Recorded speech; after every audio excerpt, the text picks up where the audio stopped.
हरे कृष्णा सगळ्यांना. भगवद्गीता अध्ययनाचा आजचा आपला आहे 17वा अध्याय.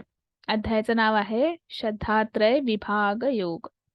पण अध्याय सुरू करण्यापूर्वी आपण रोजप्रमाणे प्रणाम मंत्र म्हणूया आणि अध्यायाला सुरुवात करूया. सॉरी.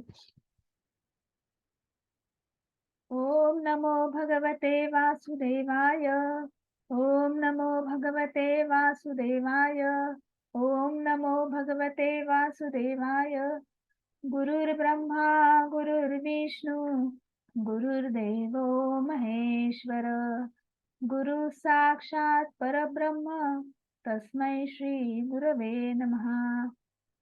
ओम अज्ञानतिमिरान्धस्य ज्ञानाञ्जनशलाकया चक्षुरुन्मिलितं येन तस्मै श्री गुरवे नमः. नमः ओम विष्णुपादाय कृष्णपृष्ठाय भूतले श्रीमते भक्तिवेदान्त स्वामी इति नामिने. नमस्ते सरस्वती देवे गौरवाणी प्रचारिणे निर्विशेष शून्यवादी पाश्चात्य देशतारिणे. जय श्री कृष्ण चैतन्य प्रभो नित्यानंद श्री अद्वैत गदाधर श्रीवासादि गौर भक्त वृंद. हरे कृष्ण कृष्ण कृष्ण हरे हरे, हरे राम राम राम हरे हरे. हरे कृष्ण कृष्ण कृष्ण हरे हरे, हरे राम राम राम हरे हरे. हरे कृष्ण कृष्ण कृष्ण हरे हरे, हरे राम राम राम हरे हरे. हरे कृष्ण कृष्ण कृष्ण हरे हरे, हरे राम राम राम हरे हरे. हरे कृष्ण कृष्ण कृष्ण हरे हरे, हरे राम राम राम हरे हरे. हरे कृष्ण कृष्ण कृष्ण हरे हरे, हरे राम राम राम हरे हरे. हरे कृष्ण सगळ्यांना. पुन्हा एकदा सगळ्यांचं खूप खूप स्वागत आहे. आजचा आपला 17वा अध्याय श्रद्धात्रय विभाग योग. अध्याय सुरू करण्यापूर्वी आपण श्री श्री राधा गोविंद यांना साष्टांग वंदन करूया. आपले गुरु श्री श्रील प्रभुपाद यांनाही साष्टांग वंदन करूया. नामनिष्ठ दास प्रभू ज्यांच्यामुळे आपण ऑनलाईन भगवद्गीता शिकतो आहोत. आजचा आपला 17वा अध्याय आहे, तर त्यांनाही आपण साष्टांग वंदन करूया. आणि सर्व कृष्ण सेवकांमुळे ज्यांच्यामुळे आपला हा 17 दिवसाचा नाही तर 18 दिवसाचा जो कार्यक्रम आहे तो खूप छान पद्धतीने सुरू आहे आणि कुठल्याही अडथळ्याशिवाय त्याच्या सर्व कृष्ण सेवकांना आपण वंदन करूया आणि पुढे जाऊया. तर आपण कालच्या अध्यायात काय शिकलो? कालचा आपला 16वा अध्याय होता. कोण सांगणार मला? हरे कृष्ण सगळ्यांना. कालच्या अध्यायात आपण काय पाहिलं? कोण सांगणार?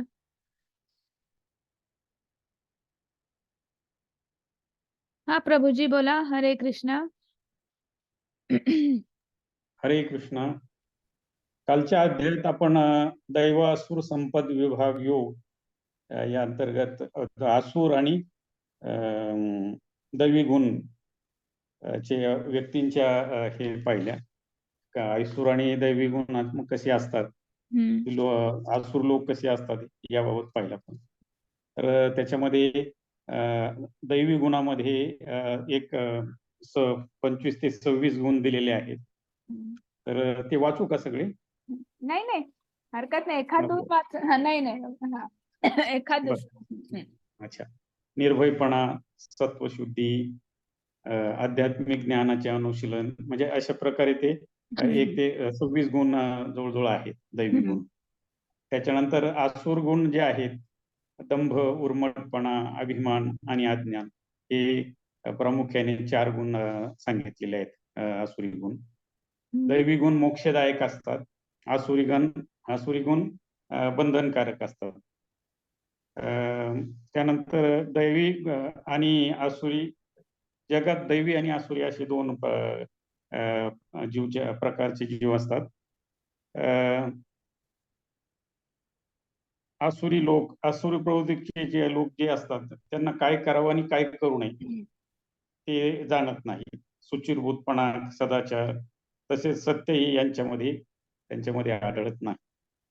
नंतर त्यांची एक धारणा असते की हे जग केवळ मैथुनाच्या इच्छेमुळं निर्माण झालेले आहे आणि त्याशिवाय दुसऱ्यांना कोणतंही कारण नाही, असा त्यांचा समज असतो. ते अहितकारी आणि उग्र कर्मामध्ये व्यग्र असतात. त्याच्यानंतर खोटी प्रतिष्ठा, गर्व यांनी ते मोहित झालेले असतात आणि सदैव सुचिरभूत कर्म ते करत असतात. मानवी संस्कृतीची मुख्य आवश्यकता इंद्रिय तृप्ती आहे, असं त्यांचा समज असतो. आणि मरेपर्यंत त्यांना अमर्याद चिंतांनी ग्रासलेलं असतं. काम क्रोधांनी ग्रासलेली आसुरी लोक इंद्रिय तृप्ती करता अन्यायकारक मार्गाने धनसंचय करतात. त्याच्यानंतर ते आसुरी लोक समजतात की मीच भोक्ता आहे, मी परिपूर्ण बलवान आहे, सुखी आहे, माझ्यासारखं दुसरं कोणी नाही. आसुरी लोक अज्ञानी, म्हणजे थोडक्यात आसुरी लोक अज्ञानाने मोहित झालेले असतात. त्याच्यानंतर अनेक चिंताने ग्रासलेले हे आसुरी लोक मोहजालामध्ये अडकून इंद्रिय तृप्तीमध्ये आसक्त होतात आणि शेवटी नरकात जातात. खोटा अहंकार, बल, गर्व, काम क्रोधांनी ते मोहित झालेले आसुरी लोक भगवंताचा द्वेष करतात आणि खऱ्या धर्माची ते निंदा करतात. द्वेषी, क्रूर आणि नराधाम आसुरी लोक असतात. त्यांना भगवान दीर्घकाळ आसुरी योनीत टाकतात. आसुरी योनीमध्ये वारंवार जन्म घेणारे लोक कधीही भगवंताकडे येऊ शकत नाहीत आणि ते अत्यंत अधोगतीला प्राप्त होतात. काम, क्रोध, लोभ ही नरकाची 3 द्वारे आहेत. त्याचा त्याग केला पाहिजे. त्याग केला नाही तर आत्म्याचा विनाश होतो. ज्याने या 3 द्वारापासून मुक्ती मिळवलेली आहे तो त्याचा साक्षात्कारासाठी मार्ग खुला होतो आणि तो परमगतीला प्राप्त होतो. जो शास्त्रविधी ऐवजी स्वतःच्या लहरीप्रमाणे कर्म करतो त्याला सिद्धी, सुख आणि परमगती कधी प्राप्त होत नाही. मनुष्याने शास्त्रविधानाद्वारे कार्य आणि अकार्य यांच्यातील भेद जाणला पाहिजे, त्यानुसार कर्म केले पाहिजे. त्यामुळे त्याची क्रमशः उन्नती होईल. हरे कृष्ण. हरे कृष्ण. खूप छान प्रभूजी. प्रभूजींनी अख्खा अध्याय आपल्याला सांगून टाकला. 16वा अध्याय काय काल आपण सांगितलं. खूप छान प्रभूजी. धन्यवाद. तर हरे कृष्ण. तर थोडक्यात आपण काल काय शिकलो? कालचा आपला होता की दैवी आणि आसुरी गुण तर जे शास्त्राला धरून आहे, धर्माला धरून आहे, शास्त्राला धरून केलेले कर्म, विहित कर्म, धर्माला धरून केलेले, गुरूंनी सांगितलेले, गुरूंनी पुष्टी दिलेली, ऋषीमुनींनी पुष्टी दिलेली, जे वेदांमध्ये आहे, ग्रंथांमध्ये आहे, तर असं सर्व कार्य जे आहे किंवा असं सगळं मानणारे आणि त्यानुसार कृत्य करणारे, कर्म करणारे जे आहेत, हे दैवी गुण आहेत. ज्या शास्त्रामध्ये जे लिहिलेलं आहे किंवा जी मान्यता आहे आणि त्यानुसार केलेले कर्म किंवा ते गुण अंगीकारणं आणि त्यानुसार वागणं, हे झाले दैवी गुण. आणि त्याच्या उलट आसुरी गुण की जे शास्त्राला धरून नाही, शास्त्रांवर विश्वास नाही, धर्मावर विश्वास नाही आणि मग त्यानुसार जे काही कृत्य करू, मग हे अज्ञानातनं आलेलं असतं. शास्त्राला जे धरून असतं, कारण तिथे ज्ञान आहे, माहिती आहे आणि म्हणून ते केलं जातं. जिथे अज्ञान आहे, तिथे माहितीच नाही की काय करायचं, काय नाही करायचं. आणि म्हणून असे जे आहेत हे असुरी गुण किंवा राक्षसी गुण, अतिरेकी गुण असं आपण कालच्या अध्यायामध्ये पाहिलं. आपण भगवद्गीता जी आहे, भगवद्गीतेला आपण नेहमी म्हणजे मी माझ्या युवा वर्गात सांगायची की ते युजर मॅन्युअल आहे. युजर मॅन्युअल म्हणजे बघा, तुम्ही कुठली एखादी वस्तू आणली बघा घरामध्ये, वॉशिंग मशीन, साधं आपलं वॉशिंग मशीन जरी आपण घेतलं, मोबाईल घेतला, की एक असं ते बारीक अक्षरामध्ये एक पुस्तक येतं असं जाडसर आणि आपण ते वाचतो. आपण का वाचतो?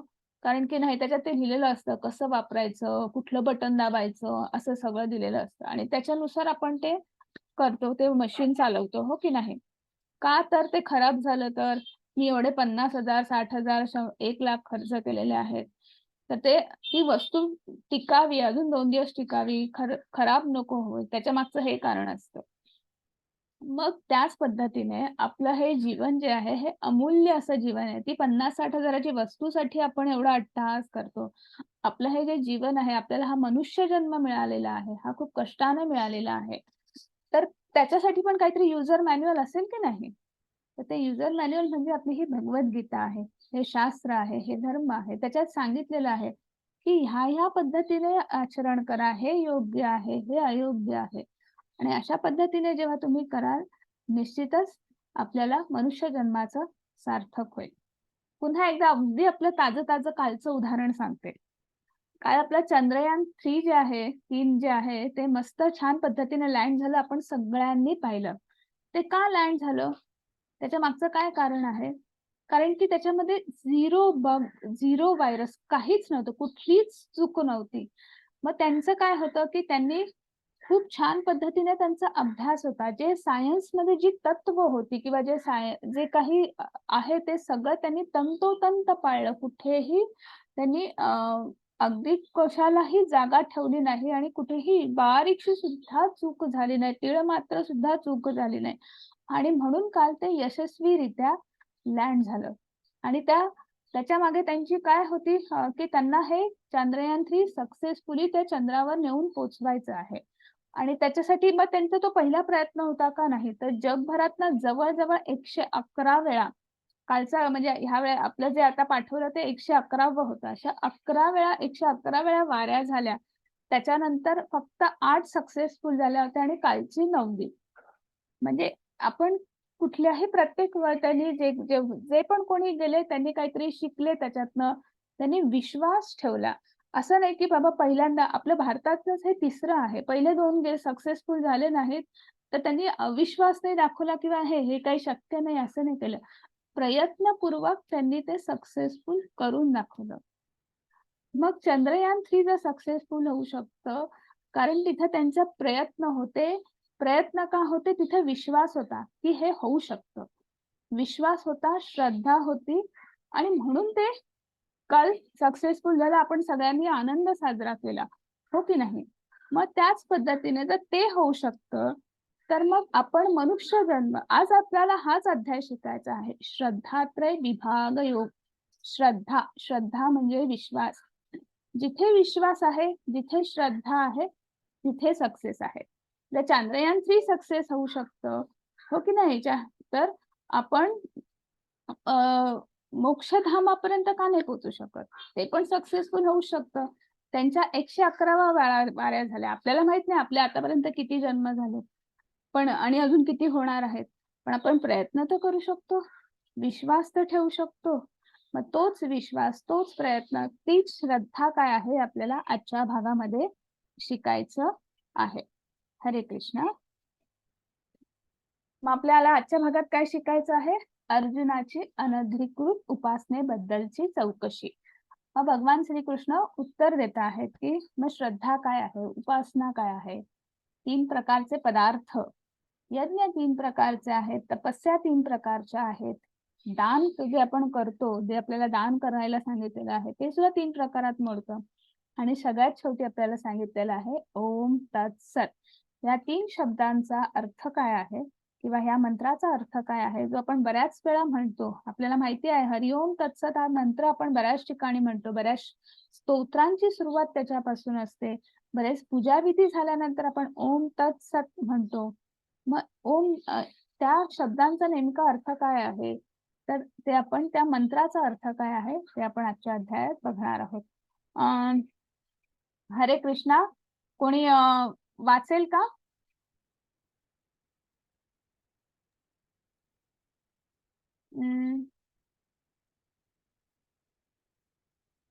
मी वाचू का माता? हरे कृष्ण. हो वाचा वाचा माताजी. हरे कृष्ण. अर्जुन म्हणाला, हे श्रीकृष्णा, जी माणसे शास्त्र विधीला सोडून श्रद्धेने युक्त होऊन देवादिकांचे पूजन करतात, त्यांची मग स्थिती कोणती? सात्विक, राजसी की तामसी? हरे कृष्ण माताजी. हरे कृष्ण. मग आता अर्जुनाने प्रश्न विचारलेला आहे की भगवंतांना प्रश्न विचारता आहेत की जे शास्त्रविधीला सोडून श्रद्धेने युक्त म्हणजे ते भगवंत आहे, म्हणजे ते पूजा विधी करता आहेत, पण ते शास्त्रविधीला धरून आहे, सोडून आहे. शास्त्रविधीला जर सोडून असेल आणि मग अशी पूजा करत असतील तर मग ती कशात मोडली जाते? ती राजसी आहे, सात्विकी आहे का तामसी आहे? मग त्याच्यावर भगवंत उत्तर देता आहेत. माताजी तुम्ही श्लोक वाचताय? हरे कृष्ण. श्लोक वाचू का? हो हो वाचा. श्री भगवानुवाच त्रिविधा भवति श्रद्धा देहिनां सा स्वभावजा सात्विकी राजसी चैव तामसी चेति तां शृणु. हरे कृष्ण. कृष्ण. हरे कृष्ण माताजी. हरे कृष्ण माताजी. हरे कृष्ण. भगवान श्रीकृष्ण म्हणाले, मनुष्याची ती शास्त्रीय संस्कार नसलेली केवळ स्वभावतः उत्पन्न झालेली श्रद्धा सात्विकी, राजसी व तामसी अशा तिन्ही प्रकारचीच असते. ती तू माझ्याकडून ऐक. हरे कृष्ण माताजी. हरे कृष्ण. मग आता भगवंतांनी इथे सांगता आहे की मनुष्यांची शास्त्रीय संस्कार नसलेली म्हणजे आपण जी काही पूजा करतो आहे किंवा जे काही आपण करतो आहोत तर ज्याच्यामध्ये कुठल्याही शास्त्राचा आधार नाही आहे, धर्माचा आधार नाही आहे, शास्त्रीय संस्कार नाही आहे, तर अशा पद्धतीने झालेली श्रद्धा ही 3 प्रकारांमध्ये मोडली जाते. म्हणजे तुमची श्रद्धा कशी आहे तर त्याच्यात सुद्धा प्रकार आहेत, सात्विकी, राजसी आणि तामसी. आता ते तू माझ्याकडनं ऐक. म्हणजे आता भगवंत पुन्हा सांगता आहेत, ताम शृणु म्हणजे पुन्हा ऐक. मी पुन्हा काय सांगतो आहे ते तू नीट ऐक. तर आता आपल्याकडे 3 गुणांचं आपण शिकलेलो आहोत, हो की नाही? 14व्या अध्यायामध्ये आपण पाहिलं 3 गुणांमध्ये की सात्विक गुण, राजसी गुण आणि तामसी गुण. तर जे सात्विक लोक आहेत, राजसी, तामसी, तर ते काहीतरी त्यांच्या पूर्व कर्म संचितानुसार त्यांच्या मन, चित्त, बुद्धी, अहंकार म्हणजे जे काही त्यांचे संस्कार झालेले आहेत, काहीतरी घेऊन आलेले आहेत आणि त्या पद्धतीने त्यांचा तो एक विशिष्ट असा स्वभाव तयार झालेला आहे. प्रत्येकाचा स्वभाव वेगळा असतो ना. अगदी 2 सख्खी भावंड, जुळी भावंडांमध्ये सुद्धा तफावत असते. स्वभावामध्ये जमीन आसमानचा फरक असतो.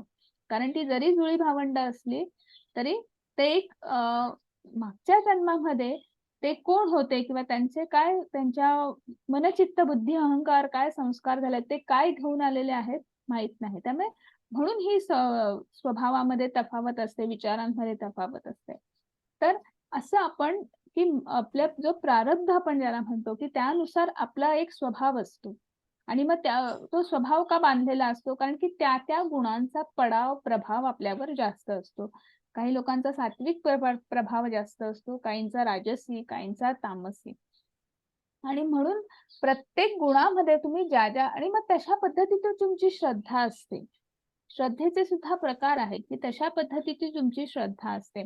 मग आता आपण जर आपण मी नेहमी म्हणते की आपण 0 पासून स्टार्ट करतो आहे असंच आपण मानलं तर आपल्याला कोणी सांगितलं की तुम्ही ही भगवद्गीता वाचा, हे भागवतम वाचा किंवा हे भगवान श्रीकृष्ण आहे त्यांच्या मंदिरात जा, यांचा नमस्कार करा, हे त्यांचे हे ग्रंथ आहे त्याचा अभ्यास करा, याचं वाचन करा, असं आपल्याला कोणीतरी सांगितलं. तर जो सात्विक मनुष्य असतो की त्याचा पटकन विश्वास बसतो आणि तो ते करायला सुरुवात करतो किंवा तो प्रयत्न तर करून बघू. राजसी म्हणतो की याच्यात माझा काय फायदा आहे, मी करेल ना, मी का नाही करणार, तो नक्कीच वेळ काढेल. तो जर फायदा असेल तर तो असा वेळ तो म्हणेल की नाही मी करतो किती किती वेळ करायचा आहे, काय करायचं आहे, याच्यात माझा काय फायदा आहे, मी लगेच करतो. असा विचार करणारे असतात हे राजसी. अशी त्यांची ती श्रद्धा असते. म्हणजे त्यांची श्रद्धा कशावर अवलंबून आहे की याच्यामध्ये माझा काय फायदा आहे, त्यानुसार त्यांचा तो विश्वास, ती श्रद्धा असते. सात्विक लोकांची ही स्वतःहूनच ती आतूनच ती श्रद्धा, तो विश्वास तयार होतो किंवा तो उत्पन्न होतो. आणि जे तामसी असतात त्यांचा तर विश्वास नाही, श्रद्धा नाही. तिथे सगळं अज्ञानातनच आलेलं, तिथं भ्रमावतच असतात ते आणि त्यामुळे ते असलं काही नसतं असं सांगून ते मोकळे होतात. म्हणजे तिथं अविश्वासच दाखवायचा.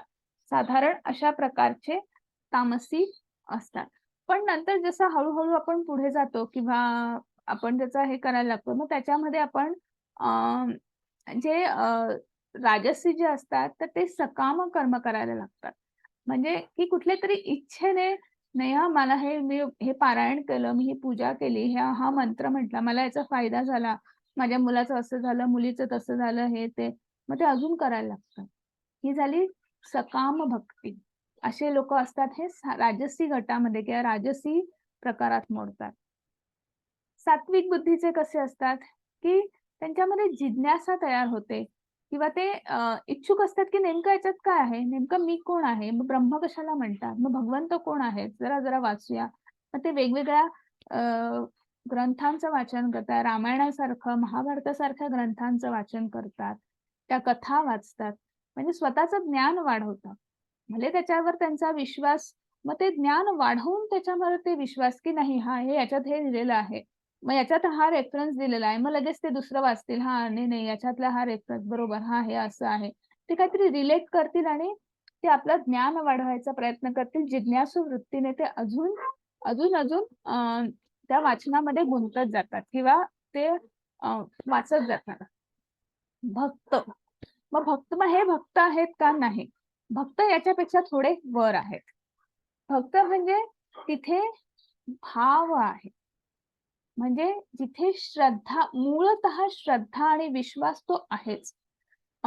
तिथे भाव आहे. आपोआपच त्यांची जी कुठलीही कृती, कुठलीही गोष्ट जी आहे ती तिथे वळते, की तिथे आपोआप त्यांना भगवंताची आठवण होते किंवा विश्वास बसतो. काहीही करायला तयार असतात. कारण तिथे सगळ्यात पहिली गोष्ट भाव आहे. मी तुम्हाला नेहमी उदाहरण देते आई आणि मुलाचं. आपल्याला आता ते उदाहरण माहिती आहे. आईला आपण कोणी सांगतं का, तुला हे करायचं आहे, तू आता आई झालेली आहे, असं कोणी दटावून कधी आईला सांगितलं आहे का? किंवा कधी वडिलांना सांगितलं आहे का? नाही. आई बाबा ही कर्तव्य, ही रिस्पॉन्सिबिलिटी, ही जबाबदारी आपोआप करायला सुरुवात करतात. त्यांना कोणी सांगत नाही, असं दटावून कोणी सांगत नाही. तसं हे आतून, भक्ताला हे आतून येतं, की तो भगवंत आहे, मी भक्त आहे आणि तो भाव, तो प्रेम भाव, ती तो तो आतून येतो आणि हेच जे आहे तो प्रेम भाव, हीच आहे ही भक्ती. हा जिथे शुद्ध सात्विक भाव आहे, तर जो सात्विक गुण जो आहे तोच शुद्ध सात्विकाकडे वळतो, क्रमशः वळतो, पण तोच सात्विकाकडे वळतो. आणि तो जो आहे शुद्ध सात्विक भाव ज्याच्यामध्ये तयार झालेला आहे, असा जो आहे असा भक्त, आणि त्याची जी पूजा जी आहे ती जी आहे ती भक्ती. आणि आता आपण पुढे जाऊया. एक मिनिट. हरे कृष्ण. आणि पुन्हा भगवंत सांगता आहेत, सॉरी, हरे कृष्णा माताजी. हरे कृष्ण. सत्त्वानुरूपा सर्वस्य श्रद्धा भवति भारत. श्रद्धामयोऽयं पुरुषो यो यच्छ्रद्धः स एव सः. हरे कृष्ण माताजी. हरे कृष्ण.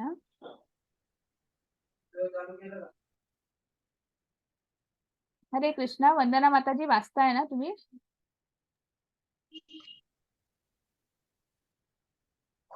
वाचू का? हा, तुम्ही वाचा. ओके. हे भारता अर्थात भरतवंशी अर्जुना, सर्व माणसाची श्रद्धा त्याच्या अंतःकरणानुरूप असते. हा परम श्रद्धामय आहे. हा पुरुष श्रद्धामय आहे. म्हणून जो पुरुष ज्या श्रद्धेने युक्त आहे तो स्वतःही तोच आहे, अर्थात त्या श्रद्धेनुसार त्याचे स्वरूप असते. हरे कृष्ण. हरे कृष्ण. मग इथे भगवंत काय सांगता आहेत की श्रद्धा जी आहे ही प्रत्येकाच्या अंतःकरणामध्ये वेगवेगळी आहे. प्रत्येक पुरुष हा श्रद्धामय आहे, पण त्याचा ते विश्वासाचा जो प्रकार आहे किंवा काय तो वेगवेगळा आहे, किंवा तो वेगवेगळ्या विश्वासाने किंवा वेगवेगळ्या भावनेने युक्त असा त्याचा तो विश्वास किंवा ती श्रद्धा आहे. आणि त्यानुसार मग त्याचं स्वरूप किंवा त्याचं पूजा विधी किंवा त्यानुसार त्याचं ते त्याच्याकडनं ते कृत्य किंवा ते कर्म होतं. मग आता आपण पुढच्या बघूया, याच्यात ते जास्त अजून क्लिअर होईल. हरे कृष्ण माताजी. हरे कृष्ण. यजन्ते सात्विका देवान् यक्ष रक्षांसि राजसाः प्रेतान् भूतगणाश्चान्ये यजन्ते तामसा जनाः. हरे कृष्ण माता. हरे कृष्ण. तुम्ही वाचाच प्रभूजी. सात्विक माणसे देवाची पूजा करतात. राजसिक माणसे यक्ष राक्षसांची, तसेच इतर तामसिक माणसे असतात ती प्रेत व भूतगणांची पूजा करतात. हरे कृष्ण. हरे कृष्ण. मग आता वेगवेगळे आता आपल्याला माहिती आहे की वेगवेगळ्या आपण आपल्या समाजात किंवा आजूबाजूला बघतो की प्रत्येकाची पूजा करण्याची म्हणजे श्रद्धा ही प्रत्येकाची वेगवेगळी आहे. त्यामुळे त्यानुसार वेगवेगळे पंथ वेगवेगळे धर्म ठरलेले आहेत असं आपण आपल्या आजूबाजूला बघतो. तर जे भगवंताची पूजा करतात ती सात्विक माणसं जी आहेत ते फक्त देवांची भगवंताची पूजा करतात. जी राजसी माणसे आहेत ती कुठल्या तरी मनुष्याला किंवा कोणाला तरी देवस्वरूप मानतात आणि त्यांची पूजा करतात. आणि जी तामसिक माणसं जी आहेत ती भूत प्रेत पिशाच योनीमधले असले जे आहेत त्यांचे पूजा विधी करतात.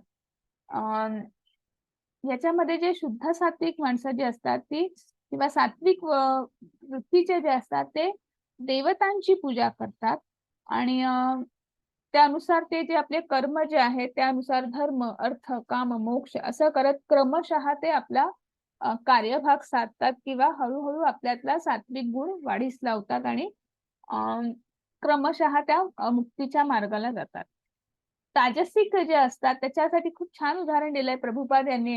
जर आपण त्यांच्या तात्पर्यात उदाहरण दिलेलं आहे एक की कलकत्त्याला एक बिझनेसमन होता.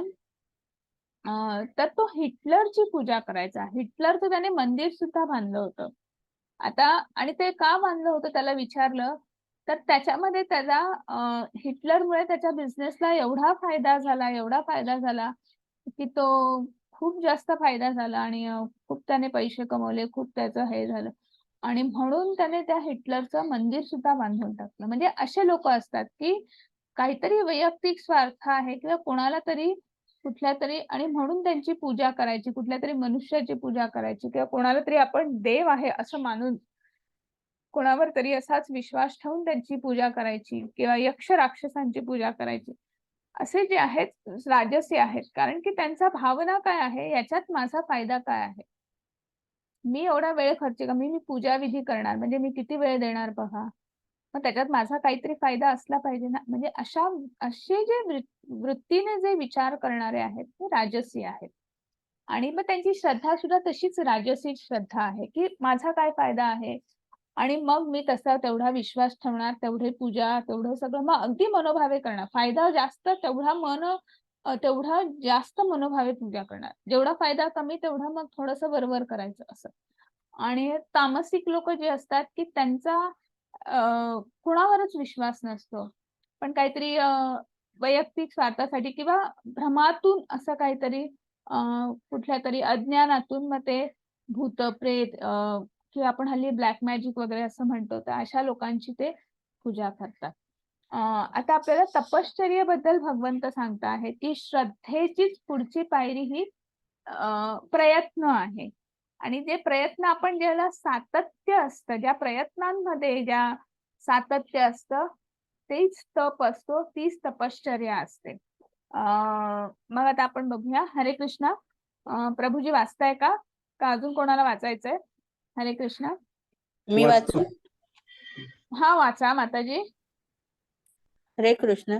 जे कठोर तपस्या आणि तपश्चर्या शास्त्रात सांगितलेली नाही ते अभिमान, अहंकार, वासना आणि आसक्ती यांच्यामुळे करतात, जे उत्कटतेने प्रवृत्त होतात आणि जे आपल्या शरीराच्या अवयवांना तसेच आत वास करणाऱ्या परमात्म्याचा छळ करतात, त्यांना राक्षस म्हणतात.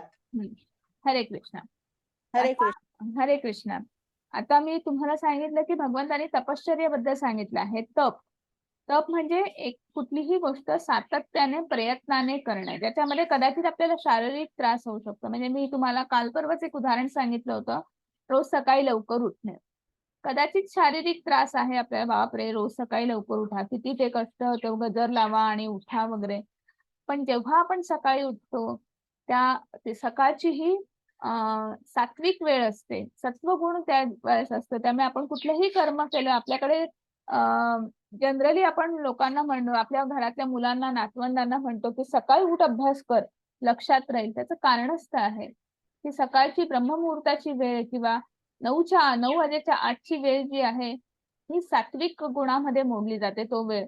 आणि त्यामुळे आपण तेव्हा एक तर आपल्याकडे भरभरून उत्साह असतो. तुम्ही पहाटे लवकर उठा, दिवसभर उत्साही राहतात. असं जराही तुम्हाला एक आळस येणार नाही की तुम्ही सकाळी लवकर उठलाय, तर तुम्हाला मनात विचारही येणार नाही. ते जरा उशिरा उठा की बघा दिवसभर जांभळा देत बसाल, दिवसभर शरीर कंटाळवाणं असेल, डोकं जड होईल. मग ते हे सगळं जे आहे, मग आपली ही जी आपण एक गोष्ट सातत्याने करतो त्याला तप किंवा तपश्चर्या म्हणतात. पण मग अशा तपश्चर्या की ज्या शास्त्रात सांगितलेल्या आहेत त्याच तप किंवा तपश्चर्या आहेत. ज्या नाही सांगितलेल्या आहेत मग त्या कुठल्या, त्याच्यात पण 3 प्रकार आहेत, राजसी, तामसी आणि सात्विकी. मग ज्या काही तपश्चर्या फक्त स्वतःच्या स्वार्थासाठी केलेल्या आहेत, स्वतःचा अहंकार, मी कोणीतरी आहे, मी करता, हे म्हणून केलेलं आहे, मी कोणीतरी श्रेष्ठ आहे, माझं बलस्थान दाखवण्यासाठी केलेलं आहे. मग त्याच्यामुळे तुम्ही शरीराला त्रास देत आहात, आपल्या आत्म्याला त्रास देत आहात, आपल्या आत्म्यामध्ये स्थित असलेला परमात्मा आहे त्याला त्रास देत आहात. याचा तुम्हाला फरक पडत नाही. तुम्ही फक्त काय करतात की माझा अहंकार, खोटा अहंकार जपण्यासाठी, मी कोणीतरी आहे आणि मी कसा श्रेष्ठ आहे हे सिद्ध करण्यासाठी ते करतात. इथं आपल्याला बघा चित्रांमध्ये वेगवेगळे जण तपश्चर्या करताना दिसत आहेत की त्या ते दोघं जर ते योगी आहेत त्यांनी कुठेतरी डोकं जमिनीत घातलेलं आहे. हे असे कुठलेही तपश्चर्या, ह्या कुठलीही कठोर तपश्चर्या शास्त्र विधीमध्ये सांगितलेली नाही. की इथे तुम्हाला दिसत आहे की त्यांनी पर्वत उचललेला आहे. तर असं कुठलीही तपश्चर्या जी आहे ती शास्त्र विधींमध्ये सांगितलेली नाही. की त्याच्यामुळे तुम्हाला तुमच्या शरीराला किंवा तुमच्या आत असलेल्या परमात्म्याला, तुमच्या आत्म्याला त्याचा त्रास होईल. मग आहाराचेही 3 प्रकार सांगितलेले आहेत. हरे कृष्ण. माताजी वाचताय? हो बस. भोजनही सर्वांना आपापल्या, 1 मिनिट खाली गेले, नाही 1 मिनिट, हा गेले. मी वाचू का? ठीक आहे, मी वाचते, हरकत नाही. भोजनही सर्वांना आपापल्या प्रकृतीप्रमाणे 3 प्रकारचे प्रिय असते. तसेच यज्ञ, तप व दानही 3 प्रकारांची आहेत. त्यांचे हे निरनिराळे भेद तू माझ्याकडनं ऐक. आयुष्य, बुद्धी, बळ, आरोग्य, सुख, प्रीती वाढवणारे, रसयुक्त, स्निग्ध, स्थिर राहणारे, स्वभावतः मनाला प्रिय वाटणारे असे भोजनाचे पदार्थ सात्विक पुरुषांना प्रिय वाटतात किंवा प्रिय असतात. कडू, आंबट, खारट, फार गरम, तिखट, कोरडे, जळजळणारे आणि दुःख, काळजी व रोग उत्पन्न करणारे भोजनाचे पदार्थ राजसी माणसांना आवडतात. जे भोजन कच्च, रस नसलेलं, दुर्गंधी येणारं, शिळं आणि उष्ट असतं, तसेच ते अपवित्रही आहे, असं ते भोजन तामसी लोकांना आवडते. मग आता भोजनाचेही 3 प्रकार आहेत. आपण परवा शिकलो, उदरभरण नोहे जाणीचे यज्ञ कर्म. ते एक यज्ञ कर्म आहे. नुसतं आपल्याला पोटभरीसाठी आपल्याला खायचं नाही आहे. मग भोजनाच्या 3 प्रकारांमध्ये आपण भोजन का करावं? सगळ्यात पहिला प्रश्न. भोजन का करावं? तर ज्याच्यामुळे आपलं आयुष्य, बुद्धी, सामर्थ्य, आरोग्य, सुख, आनंद हे वाढणार आहे, की ज्याच्यामुळे हे वाढेल अशा पद्धतीचं आपण भोजन करावं.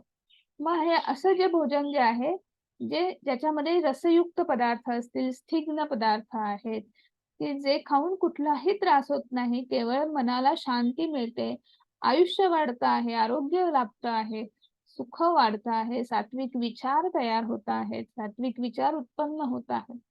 तर असं जे भोजन आहे हे सात्विक भोजन आपल्याला इथे दिसतं आहे. केळीच्या पानामध्ये छान पद्धतीने पहिलं जे चित्र आहे तिथे फळं आहेत. त्याच्यानंतर आपला रोजचं जे आपण आहार जो आहे आपला, की वरण, भात, भाजी, पोळी, की ज्याच्यामध्ये आहे चवीपुरता तिखट, मीठ सगळं घातलेलं आहे. पण ते चवीपुरतं आहे आणि सौम्य प्रमाणात, की असं खूप उग्र किंवा खूप असं नाही. तर असं जे आहे हे सात्विक भोजन आहे. त्याच्या उलट मग आता पुढे कडू, आंबट, खारट, फार गरम, वाफाळलेलं, काही लोकांना खूप वाफाळलेलं खायची म्हणजे आवड असते. वाफाळलेला चहा, वाफाळलेलं असं गरम-गरम नाश्ता, वडापाव सुद्धा मधला तो वडा असा गरम-गरम तळलेला, असं खाण्याची मग असे जे पदार्थ आहेत, की जंक फूड आहेत, स्ट्रीट फूड आहेत, खूप आवड असते. तर हे सगळं जे आहे याच्यामुळे आपल्याला काय होतं, दुःख, काळजी, रोग उत्पन्न करणारे. कारण की ते जेव्हा आपण असं वाफाळलेलं गरमागरम खूप तिखट असं चमचमीत ती मिसळ म्हटली, की त्याच्यावरची ती तर्री अशी रसरशीत अशी ती छान अशी तिखट असली पाहिजे, की तो खाताना घाम आला पाहिजे, की ते खाल्ल्यानंतर ॲसिडिटी झाली पाहिजे वगैरे अशा पद्धतीने हे सगळं जे आहे याच्यामुळे काय होतं आहे, आपल्या शरीराला आपण त्रास देतो आहोत. इथे फक्त ते आपल्या पोटभर जिभेसाठी, तिचा आनंदासाठी आपण आपल्या संपूर्ण शरीराला त्रास देतो आहोत. तर हे जे अशा प्रकारचं जे भोजन ग्रहण करणं हे राजसी वृत्तीचं किंवा राजसी प्रकारात मोडलं जातं. आणि तामसी प्रकारामध्ये की जे कच्चं शिळं पाकं आहे, त्याच्यानंतर दुर्गंधी येते आहे, उष्ट आहे, मांसाहार, हे सगळं जे आहे, हे सगळं तामसी प्रकारामध्ये मोडलं जातं. आणि मग भोजनाचे 3 प्रकार झाले. तसे यज्ञ, दान, तप हे जे आपल्याला सांगितलेलं आहे, तर हेही 3 प्रकारांमध्ये मोडलं जातं. मग यज्ञाचेही 3 प्रकार आहेत. आपल्याला कलियुगामध्ये यज्ञ सांगितलेला आहे. कुठल्या कलियुगात काय यज्ञ सांगितलं आहे? कोणी मला पटकन सांगू शकेल? नामजप. खूप छान माताजी. नामजप. खूप छान माताजी. कलियुगामध्ये आपल्याला नामजप सांगितलेला आहे. मग हाच यज्ञ कर्म आहे की नाही कलियुगामध्ये. मग जो शास्त्रविधीने नेमून दिलेला आहे, यज्ञ करणे कर्तव्य आहे, असे मनाचे समाधान करून फळाची इच्छा न करणाऱ्या पुरुषांकडून केला जातो तो सात्विक यज्ञ आहे. म्हणजे आपण नामजप करायचा, हा मनापासून भावनेने करायचा, हा सात्विक यज्ञ आहे. की केवळ आणि केवळ तो कर्तव्य म्हणून करायचा किंवा काहीतरी फायद्यासाठी करायचा नाही.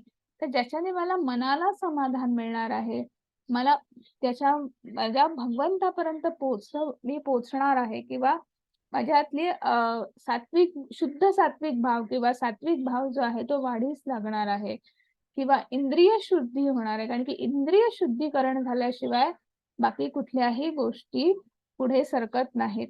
आणि म्हणून मनाचं समाधान तेव्हा होईल जेव्हा इंद्रिय शुद्धीकरण होईल.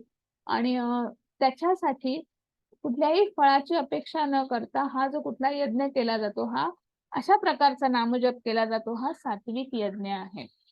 आणि त्याच्या उलट काही लोकांचं असं असतं की मी यज्ञ करणार कारण त्याच्यामुळे मला हा फायदा आहे. मग मी खूप कठोरातलं कठोर सुद्धा करू शकतो. तेव्हा तुम्ही जे सांगाल जसा फायदा मोठा तसा ते त्या यज्ञाचं, त्या पूजा विधीचं, त्या उपासनेचं स्वरूप मोठं आणि तितकंच मन लावून करतात. पण त्याच्या मागे काय की फायदा काय आहे, किती आहे, असा हा विचार करणारे हे राजसी आहे. परंतु हे भरतश्रेष्ठा अर्थात भरतवंशीयांमध्ये श्रेष्ठ अर्जुना, केवळ दिखाव्यासाठी किंवा फळही नजरेसमोर ठेवून जो यज्ञ केला जातो तो तू राजसी यज्ञ असं समज. की फळाच्या इच्छेसाठी आणि की मोठमोठे होर्डिंग्स लावलेले आहेत, फ्लेक्स लावलेले आहेत आणि कुठेतरी आपल्याकडे जनरली बघा आता येईलच पुढच्या महिन्यात गणेशोत्सव साजरा केला जातो, गणपती. तर मला सांगा तो गणपती उत्सव जो आपण साजरा करतो, जे सार्वजनिक गणपती जो आपण स्पेशली जो साजरा केला जातो, तर त्याच्यामध्ये किती मनोभावे, किती सात्विक लोक किंवा शुद्ध सात्विक लोक किती आहेत. तो सगळा तुम्हाला ठिकठिकाणी आता बॅनर्स आताच लागायला सुरुवात होईल, होर्डिंग्स लागायला सुरुवात होईल, की यांच्यातर्फे हा गणपती, त्यांच्यातर्फे ते, आणि आज यांचा पूजा विधी, आणि मग त्यांचे ते मोठमोठे फ्लेक्स असतात, की आपली प्रसिद्धी मिळण्यासाठी केलेलं हे सगळं जे आहे ही राजसी पूजा किंवा राजसी यज्ञ आहे. आणि त्यातला तिसरा प्रकार म्हणजे जो शास्त्राला धरून नाही, शास्त्र विधीला धरून नाही.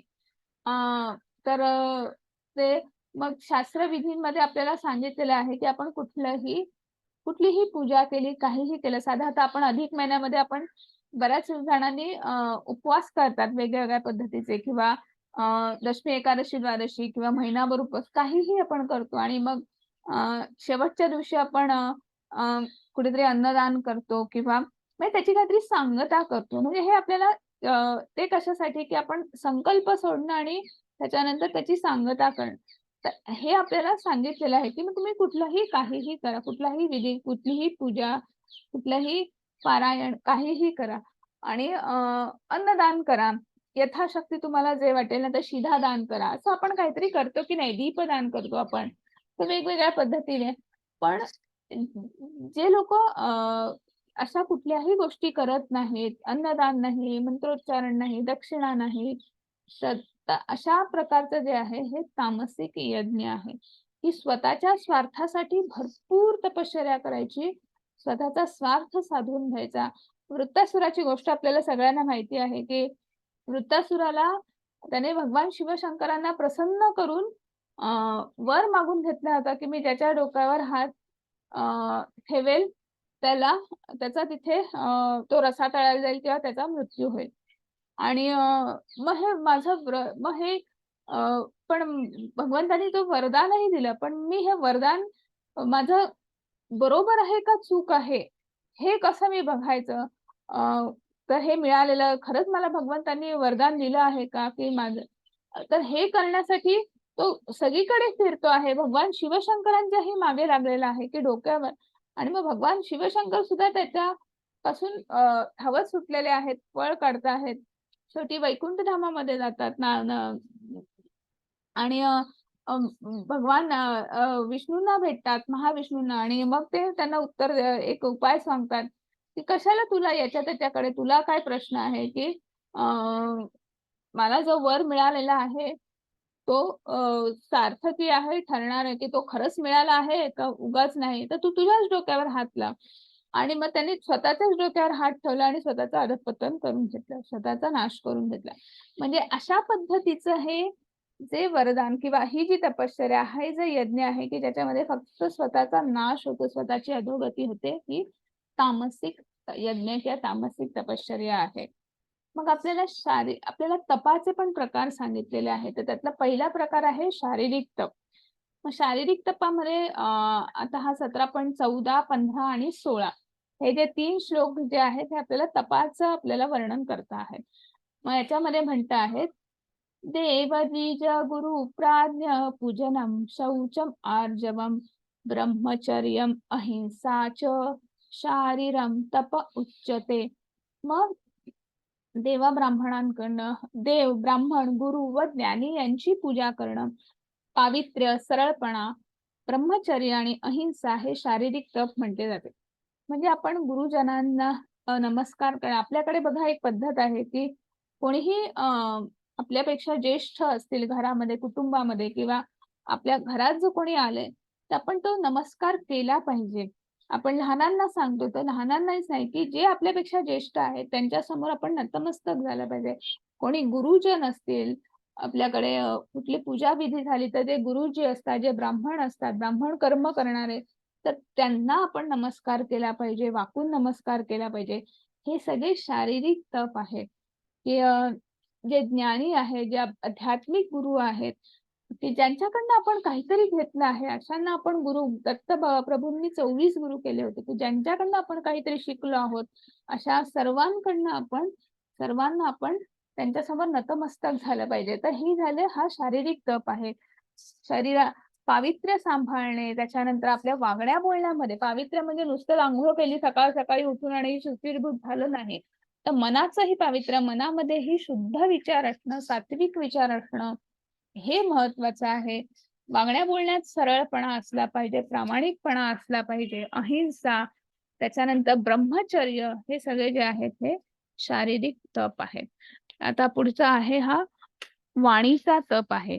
तर माताजी तुम्ही वाचताय हा श्लोक? हरे कृष्ण. अनुद्वेगकरं वाक्यं सत्यं प्रियहितं च यत् स्वाध्यायाभसनै चैव वाङ्मयं तप उच्यते. हरे कृष्ण माताजी. हरे कृष्ण. हरे कृष्ण. हा वाचा माताजी. वाचू? हा वाचा. जे दुसऱ्याला न बोचणारे प्रिय हितकारक आणि यथार्थ भाषण असते ते तसेच वेदशास्त्रांचे पठण व परमेश्वराच्या नामजपाचा अभ्यास हेच वाणीचे तप म्हटले जाते. हरे कृष्ण. हरे कृष्ण. हरे कृष्ण. आता आपली वाणी म्हणजे जीभ जी आहे त्याचे 2 कार्य आहेत. बाकी सगळ्या इंद्रियांचे आपले एकच कार्य आहे, पण वाणीचे, जिभेचे आपले 2 कार्य आहेत. एक म्हणजे बोलणं, वाचा, आणि दुसरं म्हणजे आपण जे खातो, रस, ज्या आपण वेगवेगळ्या रस उत्पन्न होतात की नाही, आपल्याला चव कळते की नाही आपल्याला, तर ते जे आहे की ह्या 2 त्यातलं वाणीचं तप म्हणजे याच्यामध्ये आपण जे बोलतो तर जे बोलतो ते आपण विचार करून बोललं पाहिजे. उगाच आपण म्हणतो की नाही, शब्दाचा बाण जो असतो की तो जास्त लागतो किंवा त्याची धार जी असते ती जास्त तेज असते आणि तो जास्त लागतो.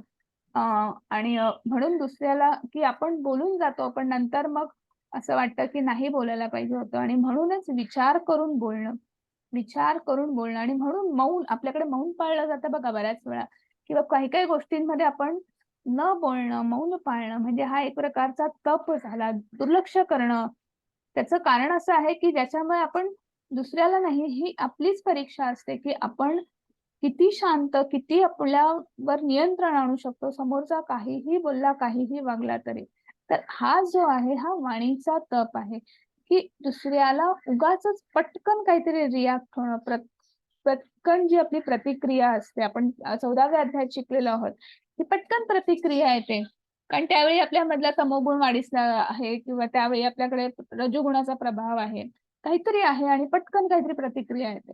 तर असं न होणं हा झाला वाणीचा तप. विचार करून बोलायचं, नाहीतर शांत बसायचं, कमीत कमी जास्त न बोलता कमी बोलायचं, आणि हे सगळे जे आहेत. आणि मग त्याचा उपयोग कशासाठी करायचा, तर नामजपासाठी करायचा, शास्त्रांचं, वेदांचं पठणासाठी करायचा, संस्कृत श्लोक म्हणण्यासाठी करायचा, की हे सगळं परमेश्वराचं नाव घेण्यासाठी करायचा. त्याचा उपयोग अशा पद्धतीने करायचा. हे झालं वाणीचा तप, वाणीवर झालेले संस्कार, हा वाणीचा तप आहे. आणि मग त्याच्यानंतर मनाची तपश्चर्या पण आहे. मग मनाच्या तपश्चर्येमध्ये काय आहे की शांतता, साधेपणा, गुरुत्वाकर्षण, आत्मनियंत्रण, विचारांची शुद्धता, हे सगळं जे आहे हे मनाची तपश्चर्या. मनाचा तप फार मोठा आहे, कारण मनाचा वेग आपल्याला माहिती आहे 9 लाख मैल पर सेकंद. म्हणजे मनाला आपण शांत काही ठेवू शकत नाही. सतत सतत सतत विचार असतात, हो की नाही. मन हे सतत क्रियाशील आहे आणि सतत विचार करत राहतात. असं आपण म्हणू शकत नाही शांत मनाने बसलो आहे, नाही होत. त्याची तपश्चर्या फार महत्वाची आहे, मोठी आहे. आणि त्याच्यावर आपल्याला एकच आहे की जसं जसं नामजप वाढत जातो तसं तसं आपण त्याच्यावर नियंत्रण आणण्याचा प्रयत्न करू शकतो.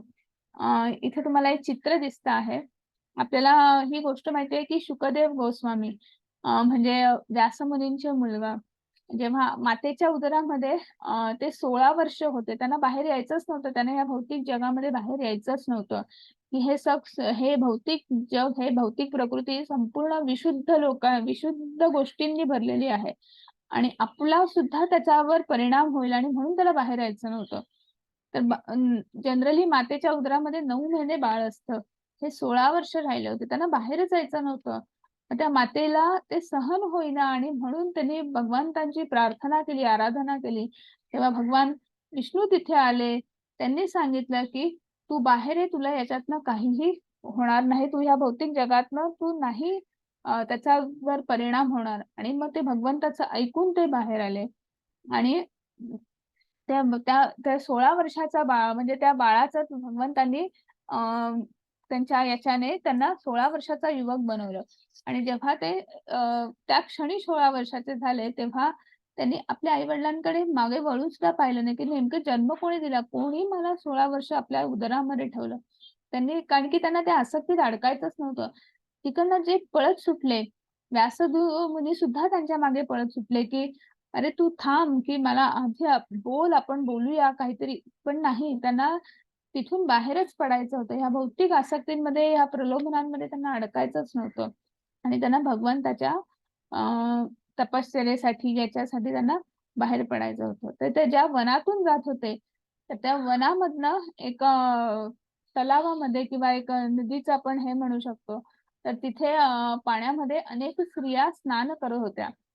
शुकदेव गोस्वामी बाजूने गेले. त्यांना असं वाटलं एखादं लहान मूल बाजूने जात आहे. इतकं निर्मळ, निर्मोही असं त्यांची ती हे होती की इतकी विचारांमध्ये शुद्ध सात्विकता होती की इतकं हे की जरा कोणालाही आजूबाजूच्या लोकांना सुद्धा ते जाणवत होते जसं एखादं लहान बाळ बाजूने जातो. आपल्याला असं त्याच्याबद्दल कारण की त्यांच्या मनातला तो शुद्ध सात्विक भाव जो असतो तो शुकदेव गोस्वामींच्या मनात होता आणि त्यांच्या मागे पळत असणारे जेव्हा व्यासमुनी जेव्हा आले तेव्हा त्या स्त्रियांनी जे आहे की लगेच आपली वस्त्र आणि आपलं परिधान करायला सुरुवात केली की कारण त्यांना माहिती होतं की हे गृहस्थाश्रमी आहेत आणि म्हणून की तो वेगळेपणा, ती भावना त्यांना लगेच जाणवली की एका शुद्ध सात्विकपणा, सरळपणा, ही विचारांची शुद्धता आहे जे आहे की ती त्या शुकदेव गोस्वामींमध्ये होते आणि हे गृहस्थाश्रमी होते.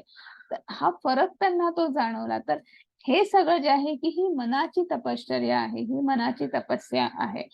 आणि मग आता हे शारीरिक, वाचिक आणि मानसिक तप, मनाचा तप हे 3 प्रकार झाल्यानंतर तेही 3 गुणांमध्ये मोडतात. मग सात्विक तप कुठलं आहे ते बघूया. माताजी हरे कृष्ण. हरे कृष्ण. श्रद्धया परया तप्तन् तपस्तत्त्रिविधं नरेहि अफलाकांक्षिभिर्युक्तः सात्विकं परिचक्षते. हरे कृष्ण माताजी. हरे कृष्ण हरे माताजी. कृष्ण. हरे कृष्ण. फळाची इच्छा न करणाऱ्या योगी पुरुषांकडून अत्यंत श्रद्धेने केलेल्या वर सांगितलेल्या तिन्ही प्रकारच्या तपाला सात्विक तप म्हणतात. हरे कृष्ण. हरे कृष्ण. मग जिथे फळाची इच्छा नाही, फळ जे आहे ते भगवंताला अर्पण केलेलं आहे, कृष्णार्पणमस्तु म्हणून जो यज्ञ करतो, जो तप करतो, जे नामस्मरण करतो, जे काही करतो, तर असा झाला हा सात्विक तप झाला. आणि दुसरा आहे हरे कृष्णा माताजी. वाचू का मी? हा श्लोक हा वाचू? वाचा मॅडम. हा वाचा. सत्कारमान पूजार्थं तपोदंभेन चैव यत् क्रियते तदिह प्रोक्तं राजसं चलमध्रुवम्.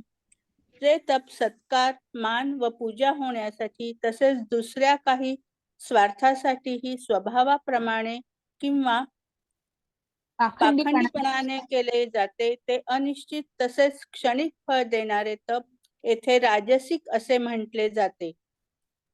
हरे कृष्णा. मग जसं आता आपण पाहिलं की स्वतःच्या स्वार्थासाठी स्वतःच्या वैयक्तिक फायदा किंवा मान सन्मानासाठी आपण आता गणेशोत्सवाचं उदाहरण घेतलं होतं, तर ज्या काही पूजाविधी केल्या जातात किंवा तर असे जे फळ ते हे राजसिक प्रकारात मोडले जातात आणि यांचं फळ सुद्धा एक तर अनिश्चित असतं किंवा मिळालं तरी ते क्षणिक असतं, की त्याचा जो प्रभाव जो असतो. तसंही आपण सकाम इच्छेने किंवा स्वार्थ बुद्धीने कुठलीही जेव्हा आपण पूजा अर्चा करतो किंवा कुठलीही गोष्ट करतो, तेव्हा निश्चितच त्याचं फळ जे आहे ते क्षणिक आहे. कारण की मी हे करतो आहे त्याच्या बदल्यात मला हे दे. हा हा एक प्रकारचा काय म्हणू शकतो आपण ट्रेडिंग करतो आहे. तशा पद्धतीने आपला ते पूजा विधी किंवा तप असतो. आणि असा जो आहे हा राजसिक तप आहे. आता आपण तामसिक तप कसा आहे बघूया. हरे कृष्ण माताजी. हरे हरे कृष्ण. मूढग्राहेणात्मनो यत् पीडिया क्रियते तपः परस्योत साधनार्थं तत्तामसमुदाहृतम्. हरे कृष्ण माताजी. हरे कृष्ण. हरे कृष्ण. जे तप मूर्खतापूर्वक हट्टाने मन, वाणी आणि शरीर यांना कष्ट देऊन किंवा दुसऱ्यांचे अनिष्ट करण्यासाठी केले जाते ते तप तामसिक म्हटले गेले आहे. हरे कृष्ण माताजी. हरे कृष्ण. मग जसं आपण मगाशी पाहिलं की शरीराला वेदना देऊन मनाला आपल्या आतमध्ये असलेल्या परमात्म्याला आपल्या आत्म्याला वेदना देऊन जे काही तप केले जाते की ज्याच्यामध्ये वैयक्तिक स्वार्थ पण आहे आणि खूप उग्र असं जी कठोर तपश्चर्या जी धर्माला धरून नाही, शास्त्राला धरून नाही, तर अशी तपश्चर्या जी आहे ही तामसिक तपश्चर्या आहे. मग आता दानाचेही प्रकार सांगितलेले आहेत. हरे कृष्ण माताजी. हरे कृष्ण. दातव्यमिति यद्दानं दीयतेनुपकारिणे देशे काले च पात्रे च तद्दान सात्विकं स्मृतम्. हरे कृष्ण माताजी. हरे कृष्ण. कर्तव्यापोटी परताव्याची अपेक्षा न ठेवता योग्य वेळी आणि स्थळी योग्य व्यक्तीला दिलेले दान सात्विक मानले जाते. हरे कृष्ण माताजी. हरे कृष्ण. मग आपण आपल्याकडे आहे तर आपण दान केलं पाहिजे की हे माझं कर्तव्य आहे, इति कर्तव्य आहे असं समजून. आणि तर मग मी कर्तव्य करतो आहे पण मग मी हे दान करतो आहे तर मग मला काय फळ मिळेल नाही, फळाची अपेक्षा नाही करायची. माझं कर्तव्य आहे म्हणून ते करायचं. आणि कारण धर्मामध्ये सांगितलेलं आहे की आपल्याला जेव्हा काही विहित कर्म दिलेली आहेत तेव्हा जेव्हा आपण क्रमशः प्रगती साधणार आहोत तेव्हा दानादी कर्म हे आपल्याला सांगितलेलं आहे. तर मग ह्या दान करताना कुठल्याही फळाची अपेक्षा न ठेवणं आणि ते कोणाला गेलं पाहिजे की जे योग्य वेळी जो खरंच योग्य स्थळी जो व्यक्ती जो आहे खरंच एलिजिबल आहे का की तो क्वालिफाईड आहे का की त्याला दान दिलं पाहिजे, म्हणजे तो योग्य व्यक्तीला दान देणं. तर हे जे आहे हे सात्विक दान मानलं जातं. मग तुम्ही कसलंही दान द्या, तुम्ही अर्थाच्या स्वरूपात द्या, ध्यानाच्या स्वरूपात द्या. इथं आपल्याला दिसत आहे की ते भगवद्गीतेचं पुस्तक जे आहे किंवा भगवद्गीता जे आहे तर त्याचं वाटप करता आहेत, त्याचं दान करता आहेत, म्हणजे ज्ञानाचा प्रचार प्रसार करता आहेत. तर हे सगळं जे आहे विद्यादान हे सुद्धा सात्विक दानामध्ये मोडलं जातं. इथं आपल्याला दिसत आहे की दशरथ राजा जेव्हा प्रभू रामचंद्र यांचा जन्म झाला आणि त्याच्यानंतर जो नामकरण विधी सोहळा असतो किंवा आपण ज्याला बारसं करणं वगैरे असं म्हणतो, तर तेव्हा त्यांनी यथाशक्ती संपूर्ण राज्यामध्ये संपूर्ण प्रजेला दान दिलं. त्यांनी यज्ञ करून त्यांनी ते पायस दान मिळवलं होतं आणि त्याच्यानंतर त्यांना पुत्रप्राप्ती झाली होती. पण त्याच्यानंतर त्यांनी यथाशक्ती संपूर्ण राज्यामध्ये दान केलं कारण की एक तर त्यांना आनंदही झाला होता आणि दुसरीकडे ते राजा होते आणि त्यांच्यातला आणि ते राजाही होते आणि ते भक्तही होते आणि म्हणून त्यांनी ते यथाशक्ती सौढळ हातांनी संपूर्ण प्रजेला तेव्हा त्यांनी दान दिलं होतं. तर अशा प्रकारचं हे दान असतं, हे सात्विक प्रकारामध्ये मोडलं जातं. हरे कृष्ण माताजी. हरे कृष्ण. यत्युप्रत्युपकारार्थं फलमुद्दिश्य वा पुनः दीयते च परिक्लिष्टं तद्धाम राजसंस्मृतम्. हरे कृष्ण. परंतु जे दान क्लेशपूर्वक प्रत्युपकाराच्या हेतूने अथवा फळ नजरे समोर ठेवून दिले जाते ते दान राजसिक म्हटले आहे. हरे कृष्ण. हरे कृष्ण. मग आता बघा इथे तुम्हाला दिसत आहे मग ते चित्र जे आहे हे किती सेल्फ एक्सप्लेनेटरी आहे. इथे एकीकडे दान देत आहेत आणि दुसरीकडे सेल्फी काढत आहेत. म्हणजे ते त्यांनी जे काही दान कर्म केलेलं आहे तर ते लगेच कुठेतरी सोशल मीडियावर पोस्ट करणार किंवा कुठल्या तरी मीडियामध्ये किंवा म्हणजे त्याचा ते प्रचार प्रसार करणार की मी हे दान केलं, मी हे दान केलं, मी असं केलं, मी तसं केलं. आपण आता 2 वर्षापूर्वी कोरोना काळामध्ये आपण रोज काहीतरी कुठेतरी वाचायचो, न्यूज मध्ये ऐकायचो, पेपर मध्ये वाचायचो की यांनी एवढं एवढं दान केलं, यांनी हे, की प्रसिद्धी मिळवण्यासाठी जे काही केलेलं आहे हे राजसिक दान आहे. स्वतःच्या फायद्यासाठी आपण जे करतो दान ते हे राजसिक मध्ये मोडलं जातं. राजसिक दान असं त्याला म्हणतात. आणि पुढचं जे आहे हरे कृष्ण माताजी. आदेश काले यद्दानम् अपात्रेभिश्च दीयते असकृतम् अवज्ञानम् तत्ताम समुदारुतम्. हरे कृष्ण माताजी. हरे कृष्ण. अपवित्र ठिकाणी अयोग्य वेळी अयोग्य व्यक्तीकडे किंवा योग्य लक्ष आणि आदर न देता केलेले दान हे दान अज्ञानतेचे आहे असे म्हणतात. हरे कृष्ण माता. हरे कृष्ण. मग तामसिक पद्धतीचं किंवा ज्ञान मध्ये मोडलेलं दान कसं आहे की अशा व्यक्तीला दान करणं की अयोग्य वेळ, अपवित्र असं ठिकाण आहे.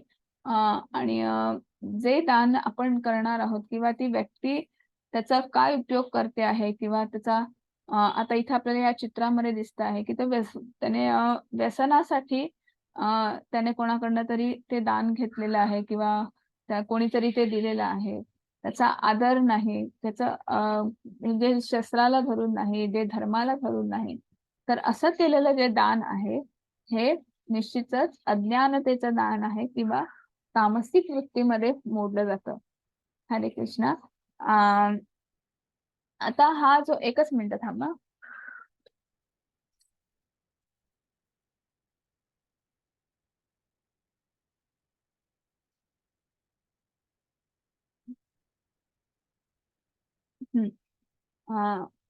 आता 17.23 ते 17.28 मध्ये आपल्याला आपण हरिओम तत्सत आपण कुठल्याही पूजा केली, कुठल्याही आपण तुम्हाला जर आठवत असेल किंवा कुठलीही पूजा विधी केली की गुरुजी आपल्याला सांगतात इदम न मम किंवा ओम तत्सत हा मंत्र म्हणायला लावतात.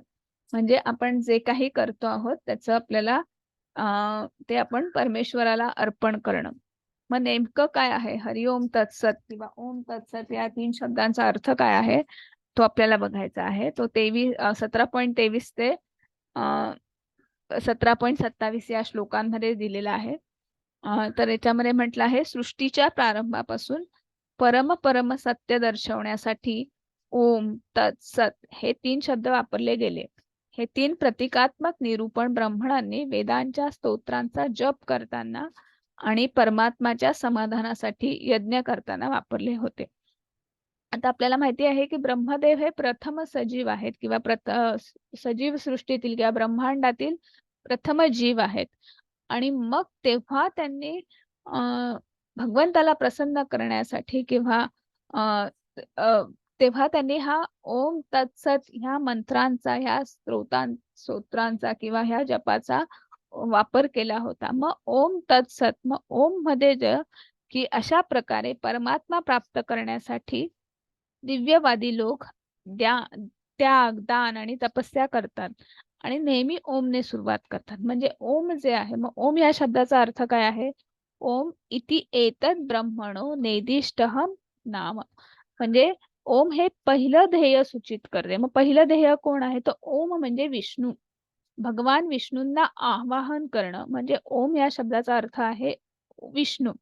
मग हे सर्वोच्च ध्येय सूचित करण्यासाठी वैदिक स्तोत्रांच्या सुरुवातीला ठेवलेलं आहे. म्हणून बघा, आपल्या कुठल्याही स्तोत्राची सुरुवात बघा, कुठल्याही स्तोत्र जे आहे, मग तुम्ही श्री सूक्त असेल, देवी सूक्त असेल, गणपती अथर्वशीर्ष असेल, गणपती स्तोत्र आहे, कुठलंही स्तोत्र घ्या की त्याच्यामध्ये सुरुवात ही ओम पासून होते.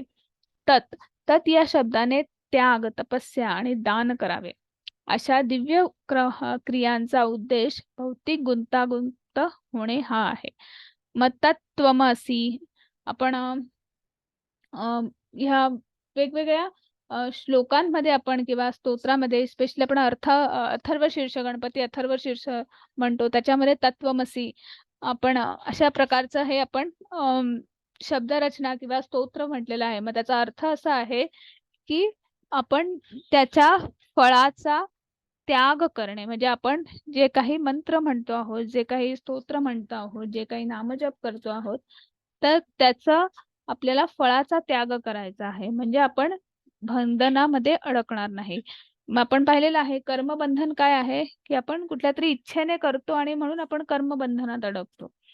पण जेव्हा आपण त्याच्या परिणामांचा, त्याच्या फळाचा त्याग करतो, तेव्हा निश्चितच ते आपण भगवंताला अर्पण करतो, तेव्हा आपण त्या बंधनामध्ये अडकत नाही. म्हणजे त्या कर्मामध्ये कुठला दोष जरी असेल तरी तो दोष आपल्याला लागत नाही, हो की नाही. आणि म्हणून आपल्याला भौतिक परिणामांकडे किंवा भौतिक कर्मातून, भौतिक प्रकृतीमधून जर आपल्याला अलिप्त व्हायचं असेल तर आपल्याला तत् या शब्दाचा उच्चारण किंवा वापर करायचा आहे.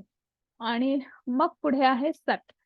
सत या शब्दाचा अर्थ काय आहे, तर सत या परमात्म्याच्या नावाचा सत्य असा भावामध्ये आणि श्रेष्ठ भावात प्रयोग केला आहे. तसेच हे पार्था अर्थात पृथापुत्र अर्जुना, उत्तम कर्मातही सत शब्द वापरला जातो. आपल्याला सत विचार, सत आचार, सद्भावना, म्हणजे आपण हे शब्द सत म्हणजे चांगलं, सत्य, हो की नाही. मग तसेच यज्ञ, तप, दान यांमध्ये जी स्थिती अर्थात आस्तिक बुद्धी आहे तिलाही सत असं म्हणतात. म्हणजे सतबुद्धी, उत्तम बुद्धीने, आस्तिक बुद्धीने, सात्विक, शुद्ध सात्विक भावनेने की ते सत्य आहे, त्याच्यामध्ये यत्किंचितही कुठलाही खोटेपणा नाही किंवा अप्रामाणिकपणा नाही, मिथ्यापणा नाही. तर हे जे आहे या भावनेने जे केलं आहे की ते सत, त्या परमात्म्यासाठी केलेले कर्म निश्चयाने सत असे म्हटले जाते. आणि म्हणून सत हे शाश्वत आहे, जे परमसत्य आहे. सत म्हणजे शाश्वत, परमेश्वराच्या सेवेसाठी केलेलं कार्य. मग खरे आध्यात्मिक स्वरूप प्रकट कर अशा कृतीमध्ये कृती करणारा शाश्वत बनतो. क्रियाकलाप शाश्वत असतात आणि क्रियाकलापांचे फायदेही शाश्वत असतात. म्हणजे आपण जे काही क्रिया करतो आहोत, क्रिया म्हणजे जे काही कर्म करतो आहोत, मग पूजादी कर्म, जे काही यज्ञ कर्म करतो आहोत, तर हे सगळं याचं क्रिया ही जी आहे की ही सातत्याने अशी शाश्वत पद्धतीने सुरू राहावं, त्याचे फायदे ही अनंत शाश्वत असे राहोत. ते भगवंताला अर्पण, भले भगवंताला अर्पण, पण त्याचे फायदे सुद्धा शुद्ध, सात्विक आणि शाश्वत असेच होत. आणि याचा आपल्याला चैतन्य चरितामृत मध्ये अजून उत्तम पद्धतीने आपल्याला ओम मध्ये 3 संज्ञा आहेत किंवा 3 अक्षर आहेत. वस्तुतः दिव्य ध्वनी ओंकार जरी उ म ह्या 3 अक्षरांचा आहे, तरी त्या 3 अक्षरांच्या संयोगामध्ये दिव्य असं सामर्थ्य आहे. जो ओंकाराचा जप करतो त्याला लवकरच ओंकार आणि भगवान विष्णू हे वेगळे नसल्याची जाणीव होईल. म्हणजे हे चैतन्य चरितामृत आदी लीला मधल्या 7व्या अध्यायामधल्या 128व्या श्लोकाचं वर्णन आहे. मग त्याच्यात त्यांनी ओंकाराचा, त्या 3 अक्षरांचा अर्थही सांगितला आहे. अकारच्य ते कृष्ण सर्व लोकैक नायक, म्हणजे अ हा कोणाला दाखवतो आहे की म्हणजे भगवान श्रीकृष्ण जो तिन्ही लोकांचा स्वामी आहे. उकारच्य ते राधा, म्हणजे राधा ही कोण आहे, तर भगवंताचीच अंतरंगा शक्ती जी आहे ती राधा, ही भगवंताची जी ऊर्जा जी आहे तिचं नाव राधा आहे. तर तिला उ म्हणजे राधा. आणि मकार जीव, जीव म्हणजे आपण वाचक सगळे सजीव सृष्टीतले जे आपण जीव आहोत, जो आत्मा आपण सगळे जे आहोत, जे भगवंतापासून दुरावलेले भगवंताचे अंश आहेत, तर असे हे जीव म्हणजे आपण. म्हणजे अ उ म म्हणजे जिथे साक्षात भगवंत आहे, तिथे भगवंताची अंतरंग शक्तीही आहे आणि भगवंताचा अंश म्हणजे आपणही आहोत असा शब्दाचा संलग्न होऊन उ म म्हणजे ओम. मग अकारच ते कृष्ण अक्षर कृष्णाला सूचित करतं. जर सर्व लोकैक सर्व जीव ग्रह भौतिक आणि आध्यात्मिक यांचा स्वामी आहे. उकारामध्ये श्रीमती राधाराणी जी कृष्णाची आनंद शक्ती आहे आणि मकार म्हणजे सर्व सजीवांना सूचित करते. हे चैतन्य चरितामृत आदी विला 7व्या अध्यायामधल्या 128व्या श्लोकाचा अर्थ आहे. आणि म्हणून आपण कुठल्याही पूजा विधी करताना, कुठलेही जप करताना, यज्ञ करताना, तप करताना जी काही आपण करतो आहोत, जी सेवा करतो आहोत, जे काही करतात, नवविधा भक्ती आपल्याला सांगितल्या आहेत, 9 प्रकार सांगितलेले आहेत. तुम्ही जे कराल ते, तर त्याच्या आधी आपल्याला म्हणून आपण ओम तत्सत म्हणतो किंवा आपण आता बऱ्याच वेळा आपण इदं न मम असंही म्हणतो, की हे माझं नाही, हे कृष्णाला अर्पण, हे भगवंताला अर्पण. जे श्रद्धेने केलेलं असतं, जे भावनेने केलेलं असतं, ते नेहमी सत म्हणजे शाश्वत असं असतं. पण हे अर्जुना, भगवंत इथे सांगता आहेत, हे अर्थात पृथापुत्र अर्जुना, हे पार्था, श्रद्धेशिवाय केलेले हवन, दिलेले दान, केलेले तप आणि जे काही केलेले शुभ कार्य आहे ते सर्व असत म्हटले जाते. त्यामुळे ते ना इहलोकात फलदायी होत ना परलोकात. म्हणजे असत आहे ते असत्य आहे, हो की नाही? मग त्याचा फायदा ना खाली होत ना वरती होत, म्हणजे ना इहलोकात होत ना परलोकात होत, की जे केवळ कुठल्या तरी तिथे श्रद्धा नाही, विश्वास नाही, भाव नाही. आणि मग अशा वेळेस जे काही तुम्ही कराल त्याचा परिणाम ज्याचं ते त्याचं फळ सुद्धा कसं असेल, नाशवंत, असत असंच फळ असेल. आणि इथेच आपला आजचा अध्याय संपतो आहे. आजचा अध्याय होता आपला श्रद्धात्रय विभाग योग.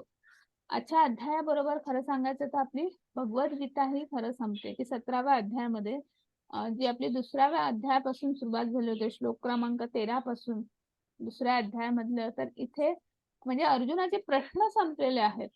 की जे काही प्रश्न विचारले होते आणि भगवंतांनी उत्तरं दिली होती. तर आपल्याला 17व्या अध्यायापर्यंत ही आपली भगवद्गीता संपलेली आहे. मग आपल्या अध्यायात आज आपण काय पाहिलं, की अर्जुनाने उपासनेची चौकशी केली, की ज्या 3 गुणांचा प्रभाव पडावा आपल्यावर आहे. मग जेव्हा आपण त्या भावनेमध्ये आपण पूजा अर्चा करतो आहे, तर त्या ज्या भावनेमध्ये आपण कर्म करतो आहोत ना, आपल्याला विहित कर्म काय सांगितलेले आहेत. आहार हा हे सुद्धा एका कर्माचा भाग झाला. मग आहार कसा असला पाहिजे, सात्विक असला पाहिजे. त्याच्यामुळे आपलं आयुष्य वाढेल, आपलं सामर्थ्य वाढेल, आरोग्य वाढेल, सात्विक गुण वाढीस लागेल. तर असा आहार हे घेण्यासाठी सात्विक आहार घ्यायचा. यज्ञांचे 3 प्रकार सांगितले. मग यज्ञामध्ये सुद्धा सात्विक, राजसी, तामसी असे प्रकार सांगितले आहेत. तपस्यांचे 3 प्रकार आहेत. तर 3 प्रकारच्या तपस्यामध्ये शारीरिक तपस्या आहे, वाणीची तपस्या आहे आणि मनाची तपस्या आहे.